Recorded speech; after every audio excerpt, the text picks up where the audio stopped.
মা বাবার যখন ঝামেলা হয়। মানু একজনকে বল আমাকে যদি একটু বাজারে নিয়ে যায় তাহলে আমার আর বাতে ব্যথাটা রাখতে হবে না। মানু বলে দে 5 মিনিটের মধ্যে যেন রেডি হয়, আমি কিন্তু তার বেশি পারবো না। A few moments later. কেউ একটু চা করে দিলে ভালো হয়।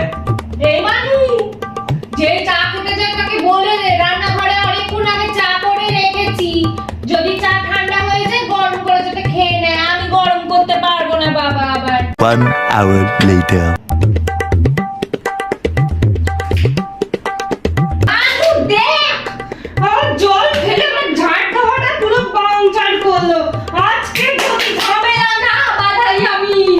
মানু, এই মানু, ওনাকে বলে দে আমি কিন্তু ওটা ইচ্ছে করে করিনি। 2000 years later. এটা আবার এখানে কে রাখলো?